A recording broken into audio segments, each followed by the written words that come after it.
Jusqu'à 150 000 personnes visitent en temps normal la braderie biennoise. En raison de la pandémie, organiser cet événement en juillet n'est pas possible.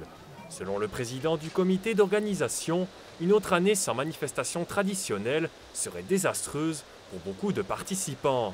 Je pense surtout pour les magasins, pour les forains, pour les restaurateurs, pour la population, parce qu'il y a une ambiance G, on peut se trouver, on peut boire quelque chose, on peut manger quelque chose, on va brader, on trouve des copains, on trouve des amis, c'est la fête, et puis je pense que les gens, ils en ont besoin, si ça sera possible, mois d'octobre, un petit peu de recommencer plus ou moins une vie normale.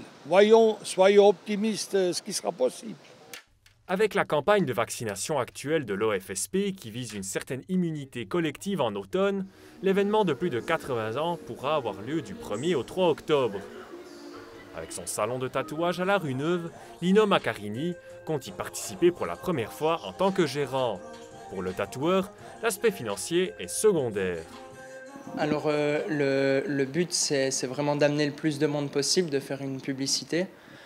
Question argent, c'est pas des journées comme ça qui nous ramènent le plus d'argent, mais le but c'est de faire plaisir aux gens aussi. C'est un moment un peu spécial dans l'année qu'on attend tous, la braderie. Donc si on peut amener quelque chose aux gens qui est sympathique, c'est ce qu'on veut, quoi. Malgré le coût élevé d'une place de stand à la braderie, la boulangerie chez Ruffi obtient chaque année un bon chiffre d'affaires lors de l'événement. Pour le co-gérant Christophe Ruffenhardt, il est aussi question de maintenir les contacts sociaux. L'annonce de la braderie biennoise pour l'automne est une opportunité bienvenue. On a appris d'être flexible avec tout ce qu'on a loupé ces derniers temps. Alors pour nous, c'est la braderie début octobre, c'est le bienvenu. On se réjouit, on espère que le temps sera favorable. Et puis on savait déjà maintenant que ça ne sera certainement pas possible d'avoir la braderie à la fin de juin. Lino Maccarini a l'intention de faire venir différents DJ devant son salon de tatouage et prévoit un flash day durant lequel des prix avantageux seront proposés aux clients.